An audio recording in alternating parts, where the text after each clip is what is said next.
ஊறுகாய் வந்து ரெடி ஆகிடுச்சு பாருங்க. அவ்வளோண்டு அரைச்சேன்.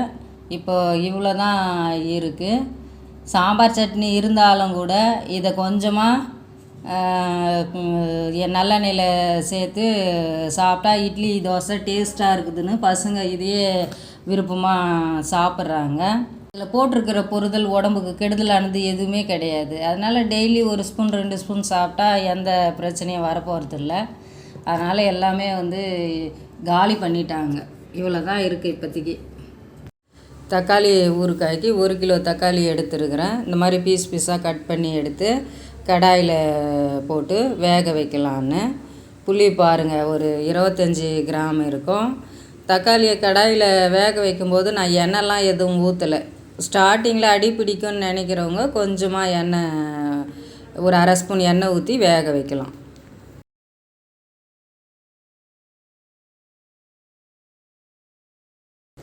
தக்காளியை வந்து இந்த மாதிரி வேக வைக்கணும். ஸ்லோவாக வச்சா அதுவே வந்து தண்ணி இல்லாமல் நல்லா வேகும். இன்னும் கூட நல்லா குழையட்டும் நல்லா.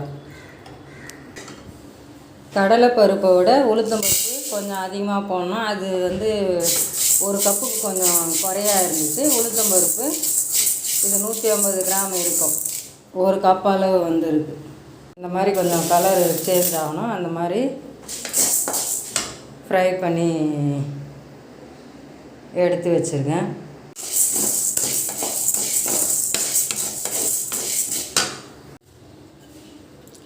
இப்போ தக்காளி பாருங்கள் எப்படி ரெடியாக இருக்குது.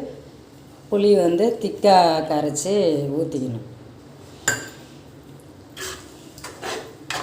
ஊற்றி இது ஒரு 5 இல்லை 10 நிமிஷம் நான் வந்து கேஸை ஸ்லோவாக தான் வச்சுருக்கேன். நல்லா கொதிக்கட்டும். இந்த சைடில் உளுத்தம்பருப்பை வறுத்துக்கலான்னு. இதுலேயும் தீ வேகமாக வைக்கல, ஏன்னா சட்டுன்னு கறிக்கிறோம். அதனால் கொஞ்சம் மீடியமாக வைக்கலாம் அப்படின்னு. காஞ்ச மிளகா ஒரு 10 மிளகா சேர்த்துருக்கேன். மிளகாயும் வறுத்தாச்சு. அடுத்து எள்ளும் கறிவேப்பிலையும். எள் வந்து 25 கிராம் இருக்கும். எள் படப்படன்னு பொரியும் போது எடுத்து வச்சிட்டாவே போதும். பாருங்கள், பொரியுது. கொஞ்சம் தீ வேகமாக வச்சா இன்னும் சீக்கிரம் பொரியும், ஆனால் தீஞ்சு போயிடும்.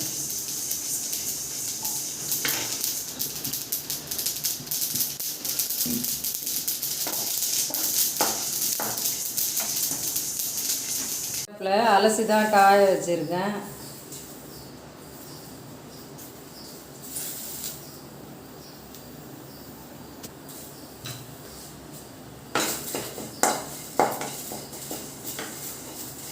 நல்லா அது ஈரம் போக ஃப்ரை பண்ணணும்.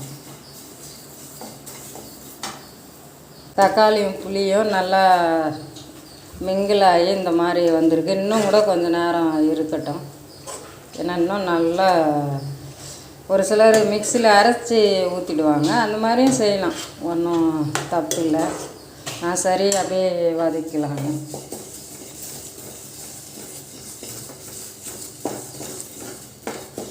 கறிவேப்பிலை ஏற்கனவே ஒரு 2 மணி நேரம் முன்னாடி தான் அலசி வச்சேன். அப்படி இருந்தும் அந்த ஈரம் இருக்குது. மழை காலம் இல்லை, வெய்ய காலம் வந்தால் நல்லா காஞ்சி போயிருக்கோம். இல்லை காலையிலே அது அலசி வச்சிடணும். நல்லா இருக்கிற கறிவேப்பிலையாக இருந்தால் அப்படியே போடலாம். கடையில் வாங்கினது எப்படி இருந்தாலும் நம்ம அலசி தான் போடணும். கறிவேப்பிலை இந்த மாதிரி கலரில் ஃப்ரை ஆகணும். கறிக்கு ஒரு 6 மிளகாய் இருக்கும்.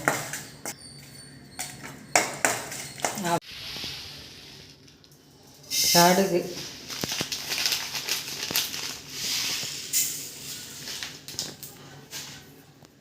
வெந்தயமும் கொஞ்சம் தான். நிறைய இருந்தால் தனித்தனியாக ஃப்ரை பண்ணிக்கலாம்.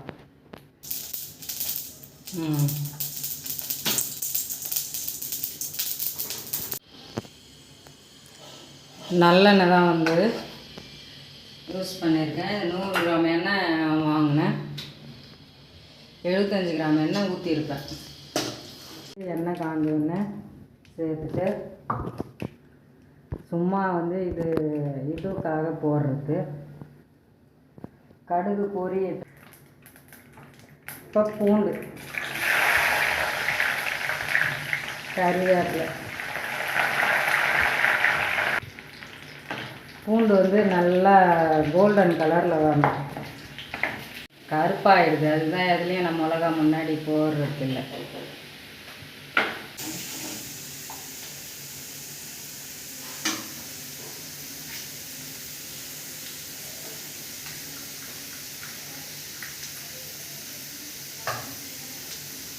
பெருங்காயம், மஞ்சத்தூள். ஏன்னா கொஞ்சம் பெருங்காயம்லாம் கருகுனா நல்லா இருக்காது, அதனால் உடனடியாக தக்காளி வதக்கினதை சேர்த்துக்கலாம்.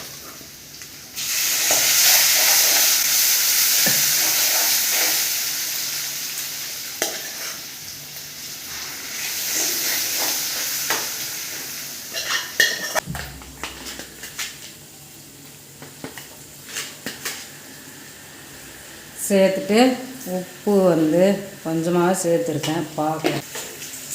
இது கொஞ்சம் நேரம் நல்லா ஸ்லோவாக வச்சுட்டு வேகட்டன்னு இதை பொடி பண்ணி எடுத்துகிட்டு வரலாம்.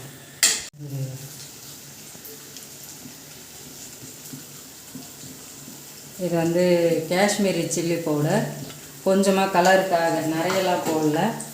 இது நான் அரைச்சிட்டு வந்த பவுடர்.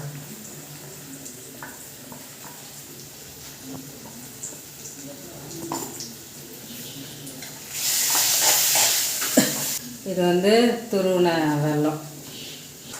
கையெல்லாம் வந்து இப்போயே எரியுது, மிளகாலாம் அதிகம் யூஸ் பண்ணதுனால. ஒரு 2 நிமிஷம் ஸ்லோவில் வச்சு ஆஃப் பண்ணிட்டா சூப்பரான ஊறுகாய் ரெடி. எண்ணெய் இன்னும் கூட ஊற்றலாம், ஆனால் இதுவே போதும். நாம் ரொம்ப நாளைக்கு வச்சுருக்க போகிறதில்ல, அதனால் இந்த எண்ணெயே போதும்னு நினைக்கிறேன். ஒரு சிலர்லாம் எண்ணெய் அப்படியே மேலே தேங்காய் விடுவாங்க. இதுவே எண்ணெய் பிரிஞ்சு வந்துட்டாவே ஊறுகாய் ரெடி ஆகிடுச்சின்னு அர்த்தம். இப்போ போட்ட பொருளுங்கள்லாம் கொஞ்சம் மிங்கிலானா நல்லாயிருக்கும்.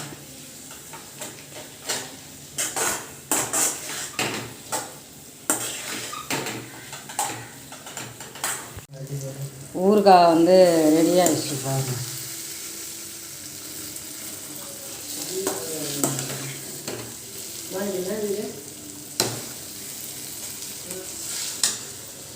இந்த இட்லி மிளகா பொடி அரைக்கும் போது உப்பு சேர்த்து அரைச்சி எடுத்து வச்சுக்கணும். வேறு எதுவும் நான் போடலை, ஏற்கனவே இந்த மாதிரி அரைச்சதே நல்லா இருந்துச்சு, அதனால் இந்த மாதிரியே அரைச்சி எடுத்துக்கலான்ட்டு.